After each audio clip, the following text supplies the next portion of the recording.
السلام علیکم اور دی ڈیپ ڈائیو میں خوش آمدید۔ آج ہمارے پاس ایک مختصر لیکن کافی دلچسپ ذریعہ ہے۔ یہ شفا شہد کے تصور پر بات کرتا ہے۔ جی اور یہ ذریعہ شہد کو صرف ایک غذا نہیں بلکہ ایک علاج اور آپ کہہ لیں اسلامی روایت کا حصہ قرار دیتا ہے۔ بالکل۔ یہ معلومات ایک اقتباس کی شکل میں ہے۔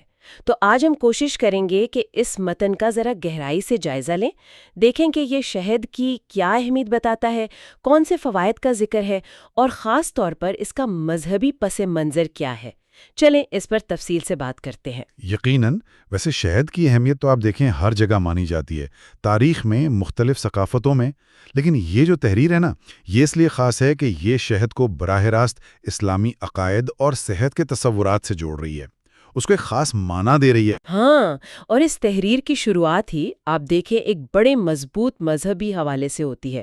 اس میں قرآن کریم کی سورۃ النحل کی آیت 69 کا حصہ دیا گیا ہے۔ ترجمہ کچھ یوں ہے، اس میں لوگوں کے لیے شفا ہے۔ یہ تو شروع میں ہی ایک سمت متعین کر دیتا ہے نا؟ بالکل بالکل، اور یہ بات واقعی غور طلب ہے کہ قرآن میں براہ راست مطلب شہد کی مکھیوں کے حوالے سے ان سے حاصل ہونے والی چیز کو شفا کہا گیا ہے۔ یہ کوئی عام بات نہیں۔ اس سے شہد کم از کم اس ذریعے کی تشریح کے مطابق محض ایک مفید غذا نہیں رہتا، بلکہ ایک طرح سے الہامی طور پر تصدیق شدہ علاج بن جاتا ہے۔ تو اس کی مذہبی اہمیت تو بہت ہی بڑھ جاتی ہے۔ اچھا، اور جس طرح یہ پہلا حوالہ آیا ہے اس کے فوراً بعد ہی ایک اور اہم دلیل ہے۔ یہ تحریر ایک حدیث نبوی کا ذکر کرتی ہے جو صحیح بخاری سے منسوب ہے، اور صحیح بخاری تو ہم جانتے ہیں حدیث کے سب سے مستند مجموعوں میں شمار ہوتی ہے۔ حدیث کا متن یوں بتایا گیا ہے، شہد ہر بیماری کے لیے شفا ہے۔ ہاں، اور یہ ترتیب دیکھیے نا، پہلے قرآن کا حوالہ جو سب سے اونچی سند ہے، اور پھر پیغمبر اسلام صلی اللہ علیہ وسلم کا قول، وہ بھی صحیح بخاری جیسی کتاب سے۔ تو یہ ذریعہ ان دو حوالوں کو ایک ساتھ پیش کر کے یہ تاثر دے رہا ہے کہ بھئی شہد کی جو شفا بخش خصوصیات ہیں ان کی بنیاد بہت مضبوط مذہبی دلائل پر ہے۔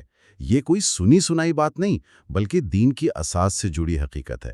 تو مطلب یہ ہوا کہ یہ صرف کوئی روایتی ٹوٹکا نہیں بتایا جا رہا، اسے باقاعدہ مذہبی تعلیمات کا حصہ دکھایا جا رہا ہے۔ بالکل بالکل، اور اگر ہم اسے ذرا بڑے تناظر میں دیکھیں نا، تو یہ چیز ہمیں سمجھاتی ہے کہ روایتی طریقہ علاج میں، خاص طور پر مسلم معاشروں میں، شہد کو اتنی مرکزیت کیوں حاصل رہی ہے۔ جن معاشروں میں مذہبی تعلیمات روزمرہ زندگی کا حصہ ہیں، وہاں قرآن اور حدیث کے ایسے حوالے کسی چیز کے استعمال کو نہ صرف جائز بناتے ہیں بلکہ اس کی ترغیب بھی دیتے ہیں۔ تو یہ ذریعہ بظاہر اسی روایت کو آگے بڑھا رہا ہے۔ یعنی یہ صرف صحت کا معاملہ نہیں رہا، پھر یہ تو ایک طرح سے مذہبی شناخت اور عمل کا بھی حصہ بن گیا۔ آپ نے بالکل ٹھیک کہا، یہ ذریعہ شہد کے استعمال کو ایک ایسی ایکٹیویٹی کے طور پر پیش کر رہا ہے جو ایک ہی وقت میں جسمانی صحت بھی دے رہی ہے اور روحانی اطمینان بھی۔ صحت اور ایمان دونوں کو ایک ساتھ لانے کی کوشش ہے۔ اچھا، تو ان بنیادی مذہبی حوالوں کے بعد یہ تحریر آتی ہے شفا شہد کے عملی فائدوں کی طرف۔ یہ کہتی ہے کہ یہ صرف میٹھا نہیں بلکہ صحت اور برکت کا ذریعہ ہے۔ یہاں یہ واقعی دلچسپ ہو جاتا ہے کہ کون سے مخصوص فائدے بتائے گئے ہیں۔ جی، اس اقتباس کے مطابق فائدوں میں شامل ہیں جسم کو تازگی دینا، توانائی فراہم کرنا، کھانسی اور زکام جیسی جو عام تکلیفیں ہوتی ہیں ان میں آرام پہنچانا، اور نظام ہضم یعنی پیٹ کی شکایتوں کو دور کرنا۔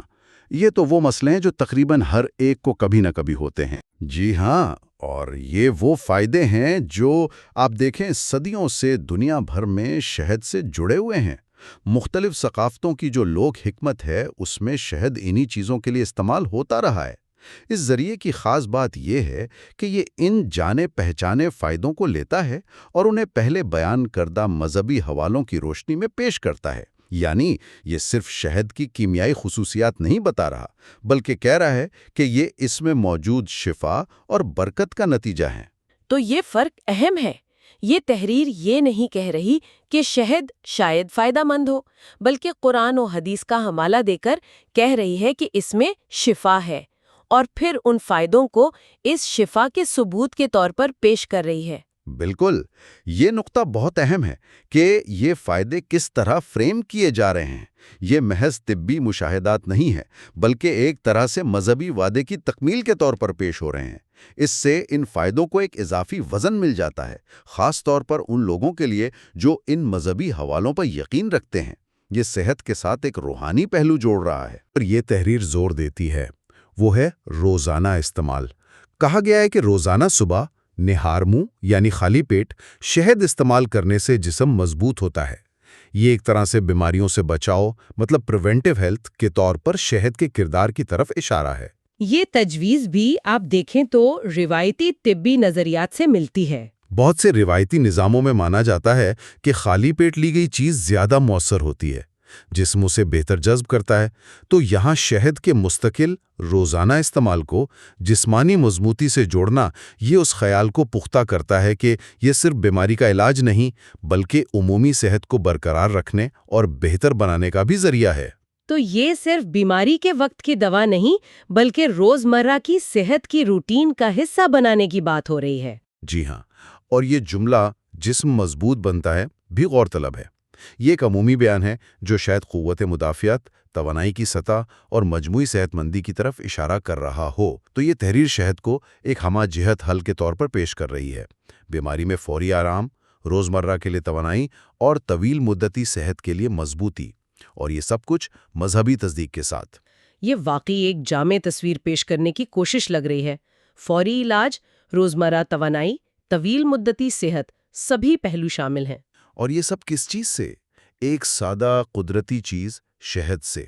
یہ بھی شاید اس پیغام کی کشش کا حصہ ہو کہ صحت کے لیے کوئی پیچیدہ یا مہنگی چیز نہیں چاہیے، بلکہ قدرت کی دی ہوئی اور مذہب کی تائید شدہ ایک سادہ سی شے کافی ہے۔ بالکل، اور یہ تحریر اپنے اختتام کی طرف بڑھتے ہوئے اسی مرکزی خیال کو مزید پکا کرتی ہے۔ یہ کہتی ہے کہ شفا شہد دراصل قدرت، صحت اور ایمان کا ایک خوبصورت امتزاج ہے۔ یہ تینوں چیزوں کو ایک ساتھ لے آتی ہے۔ یہ جملہ قدرت، صحت اور ایمان کا ملاپ، یہ تو جیسے ایک پورے پیغام کا خلاصہ ہے۔ قدرت یعنی شہد کا قدرتی ہونا، صحت اس کے فائدے، اور ایمان مذہبی حوالے۔ تحریر ان تینوں کو ایک دوسرے سے جوڑ رہی ہے۔ یہ ایک طاقتور بیانیہ بناتا ہے کہ جو چیز قدرتی ہے اور جس کی تائید ایمان سے ہو، وہ لازماً صحت کے لیے مفید ہوگی۔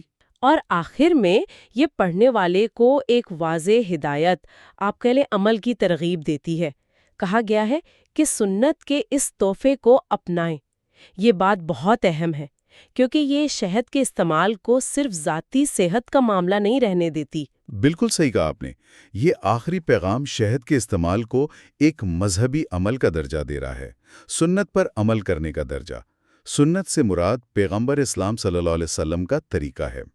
تو اس زاویے کے مطابق شہد استعمال کرنا صرف جسمانی طور پر فائدہ مند نہیں ہے، بلکہ یہ ایک قابل تعریف مذہبی رویہ بھی ہے۔ یہ پیغام ان لوگوں کے لیے خاص طور پر مؤثر ہو سکتا ہے جو اپنی زندگی کے ہر پہلو میں صحت سمیت اپنی مذہبی اقدار پر چلنا چاہتے ہیں۔ تو یہ صرف ہنی نہیں رہا، یہ سنت کا تحفہ بن گیا۔ اس سے تو اس کی اہمیت اور استعمال کی وجہ بالکل مختلف سطح پر چلی جاتی ہے۔ یقیناً یہ اسے ایک عام کھانے پینے کی چیز سے اٹھا کر ایک مقدس روایت کا حصہ بنا دیتا ہے۔ اس طرح کی فریمنگ صارف کے فیصلے پر گہرا اثر ڈال سکتی ہے۔ تو اس سب کا کیا مطلب ہے؟ اس مختصر سے اقتباس کا جائزہ لینے کے بعد ہم نے کیا اہم نکات سمجھے ہیں؟ خلاصہ یہ ہے کہ یہ تحریر شہد کو صرف ایک میٹھی چیز نہیں سمجھتی، یہ اسے قرآن اور حدیث کی روشنی میں ایک شفا قرار دیتی ہے۔ پھر یہ اس شفا کے عملی ثبوت کے طور پر کئی فائدے گنواتی ہے: توانائی، کھانسی زکام سے نجات، ہاضمے کی درستی اور جسمانی مضبوطی۔ اور سب سے اہم بات، یہ اس کے استعمال کو سنت کا تحفہ کہہ کر ایک مذہبی عمل کے طور پر اپنانے کی پرزور ترغیب دیتی ہے۔ حتمی تجزیے میں یہ معلومات ہمیں دکھاتی ہیں کہ کس طرح ایک قدرتی پیداوار یعنی شہد کو صحت کے تصورات اور گہرے مذہبی عقائد قرآن، حدیث، سنت کے ساتھ مہارت سے جوڑا جا سکتا ہے۔ یہ تحریر بہت مؤثر انداز میں یہ بیانیہ قائم کرتی ہے کہ فطرت کی پیروی کرنا صحت کا خیال رکھنا اور مذہبی ہدایات پر عمل کرنا یہ الگ الگ چیزیں نہیں ہیں، بلکہ ایک ہی مربوط نظام زندگی کا حصہ ہیں۔ یہ ایک مخصوص ثقافتی اور مذہبی زاویہ نگاہ پیش کرتا ہے۔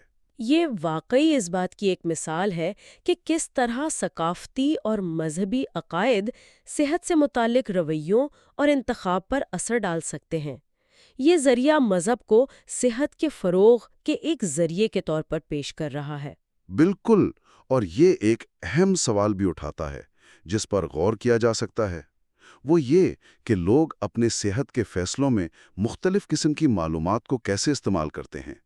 ایک طرف تو یہ مذہبی اور روایتی علم ہے، جیسا اس تحریر میں ہے، اور دوسری طرف جدید سائنسی تحقیق اور طبی مشورے ہیں۔ یہ دونوں ہمیشہ ایک جیسے نہیں ہوتے۔ اور یہیں سے ہماری آج کی گفتگو کے بعد غور و فکر کے لیے ایک نقطہ نکلتا ہے، وہ یہ کہ روایتی حکمت جیسے کہ اس ذریعے میں شہد کے بارے میں بیان کی گئی ہے اور جدید سائنسی سمجھ بوجھ کے درمیان کیا رشتہ بنتا ہے۔ لوگ اپنی زندگیوں میں ان دونوں ذرائع سے ملنے والی معلومات یعنی صدیوں پرانی روایات اور آج کی سائنسی دریافتیں کو کس طرح دیکھتے ہیں، ان میں کیسے توازن قائم کرتے ہیں یا کب ایک کو دوسرے پر ترجیح دیتے ہیں۔